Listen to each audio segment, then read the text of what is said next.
കിളിച്ചുണ്ടൻ മാമ്പഴം, യാത്രക്കാരുടെ ശ്രദ്ധയ്ക്ക് എന്നീ സിനിമകൾ കണ്ട മലയാളികൾ ആരും സൗന്ദര്യ എന്ന നടിയെ ഒരിക്കലും മറക്കാനിടയില്ല.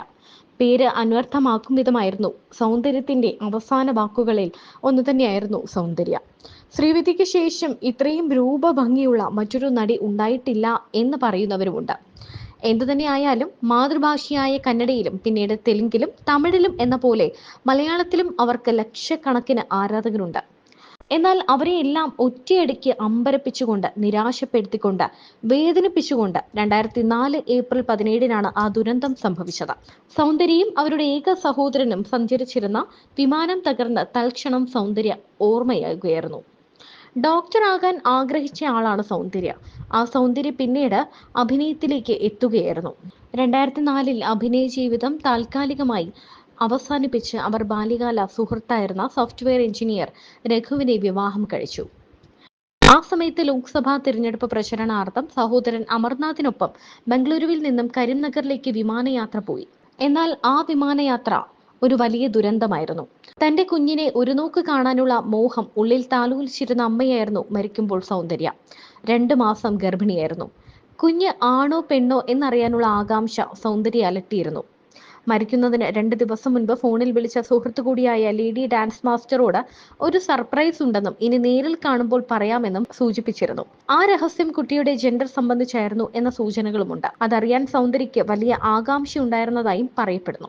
സൗന്ദര്യയുടെ മരണം സിനിമാ ആരാധകർ ഞെട്ടലോടെയാണ് കേട്ടത്. ഇപ്പോൾ നടിയുടെ മരണവുമായി ബന്ധപ്പെട്ട് വീണ്ടും വിവാദങ്ങൾ ഉടലെടുത്തിരിക്കുകയാണ്. തെലുങ്കിലെ മുതിർന്ന നടൻ മോഹൻ ബാബുവിനെതിരെയാണ് ഇപ്പോൾ പരാതി ഉയർന്നു വന്നിരിക്കുന്നത്. നടിയുടേത് വെറും അപകട മരണമല്ല എന്നും ആസൂത്രിത കൊലപാതകമാണ് എന്നുമാണ് ഉയരുന്ന ആരോപണം. 21 വർഷം മുൻപാണ് നടി മരണപ്പെട്ടത്. ചിട്ടി മല്ലു എന്ന വ്യക്തിയാണ് ഖമ്മം പോലീസിന് പരാതി നൽകിയിരിക്കുന്നത്. FIR പോലീസ് ഇട്ടിട്ടില്ല എന്നാണ് പുതിയ വിവരം. മോഹൻ ബാബുവുമായി ബന്ധപ്പെട്ട സ്വത്ത് തർക്കമാണ് സൗന്ദര്യയുടെ മരണത്തിന് പിന്നിൽ എന്നാണ് ആരോപിക്കുന്നത്. നടി മരണപ്പെടുന്നതിന് മുൻപ് ശംഷാദ് മേഖലയ്ക്ക് സമീപത്തായി ജൽപള്ളിയിൽ 6 ഏക്കർ ഭൂമി വാങ്ങിയിരുന്നു. ഭൂമി തനിക്ക് വിൽക്കണമെന്ന് മോഹൻ ബാബു സൗന്ദര്യയോട് ആവശ്യമുന്നയിച്ചിരുന്നു. എന്നാൽ സൗന്ദര്യയുടെ സഹോദരൻ അമർനാഥ് ഷെട്ടി ഇടപാട് എതിർത്തു എന്നാണ് പറയപ്പെടുന്നത്. ഭൂമി കയ്യേറ്റത്തിന്റെ വിഷയത്തിൽ മോഹൻ ബാബുവിന്റെ പങ്ക് അന്വേഷിക്കണമെന്നാണ് ഈ പരാതിക്കാരൻ സംസ്ഥാന സർക്കാരിനോട് ഇപ്പോൾ ആവശ്യപ്പെട്ടിരിക്കുന്നത്. അതുപോലെ തന്റെ ജീവന് ഭീഷണിയുണ്ടെന്നും ചിട്ടി മല്ലു പോലീസ് സംരക്ഷണം വേണമെന്നും ആവശ്യപ്പെട്ട് ഖമ്മം അസിസ്റ്റന്റ് പോലീസ് കമ്മീഷണർക്കും ജില്ലാ പോലീസ് ഓഫീസർക്കും പരാതിയും നൽകി കഴിഞ്ഞു. മോഹൻ ബാബുവും ഇളയമകൻ മഞ്ജു മനോജും തമ്മിലുള്ള സ്വത്ത് തർക്കവും ഇതിൽ ചൂണ്ടിക്കാണിച്ചിട്ടുണ്ട്. 1999 അമിതാഭ് ബച്ചൻ നായകനായി എത്തിയ സൂര്യവംശം എന്ന ചിത്രത്തിൽ രാധ എന്ന കഥാപാത്രത്തെ അവതരിപ്പിച്ച് ശ്രദ്ധേയായ നടിയാണ് സൗന്ദര്യ. തെലുങ്കിലും തമിഴിലും മലയാളത്തിലും മുൻനിര നായകന്മാരോടൊപ്പവും സൗന്ദര്യ അഭിനയിച്ചു. കിളിച്ചുണ്ടൻ മാമ്പഴം എന്ന ചിത്രത്തിലെ അഭിനയം ഇന്നും മലയാളികൾ ആരാധനയോടെ സൗന്ദര്യ ഓർത്തിരിക്കാൻ കാരണമാണ്.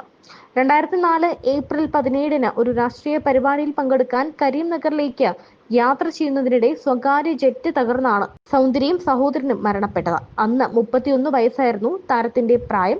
മാത്രമല്ല ഗർഭിണിയായിരുന്നു നടിയെന്നും സൂചനയുണ്ട്. എന്നാൽ ഈ വാർത്ത ഞെട്ടലോടെയാണ് ഇപ്പോൾ കേൾക്കുന്നത്. കാരണം താരത്തിന്റെ, അതായത് നടി സൗന്ദര്യയെ ഭർത്താവ് തന്നെ കൊന്നതാണോ എന്നാണ് ഇപ്പോൾ ഉയരുന്ന സംശയം. 21 വർഷത്തിന് ശേഷം ഈ മരണത്തിന്റെ ചുരുൾ അഴിയുകയാണ് എന്ന് വേണം കരുതാൻ. തെലുങ്ക് നടിയായ സൗന്ദര്യയ്ക്ക് എന്താണ് സംഭവിച്ചത്? കരിയറിലെ ഏറ്റവും ഉന്നതിയിൽ നിൽക്കേണ്ട ഒരു സമയത്താണ് സൗന്ദര്യയ്ക്ക് സ്വന്തം ജീവൻ നഷ്ടമായത്. അതും വയറ്റിൽ ഒരു കുഞ്ഞുള്ള സമയത്ത്. ആ സമയത്ത് ഇങ്ങനെ ഒരു അപകടം സംഭവിച്ചതിനെ പറ്റി അന്ന് വലിയ രീതിയിൽ വാർത്തയൊക്കെ ഉണ്ടായിരുന്നു. എന്നാൽ അതൊരു അപകട മരണം മാത്രമായി തേഞ്ഞുമാഞ്ഞു പോവുകയായിരുന്നു. എന്നാൽ ഇതിനുള്ളിൽ ഒരു വലിയ സ്വത്ത് തർക്കം ഒളിഞ്ഞിരിപ്പുണ്ട് എന്നാണ് ഇപ്പോൾ പുറത്തുവരുന്ന വിവരങ്ങൾ. ഈ റിപ്പോർട്ടുകളുടെ അടിസ്ഥാനത്തിൽ കൂടുതൽ അന്വേഷണങ്ങൾ മുന്നോട്ട് വന്നാൽ നടി സൗന്ദര്യയ്ക്ക് എന്താണ് സംഭവിച്ചത് എന്ന കാര്യത്തിൽ കറക്റ്റ് ഒരു വ്യക്തത ഉണ്ടാകും എന്ന് തന്നെ വിശ്വസിക്കാം.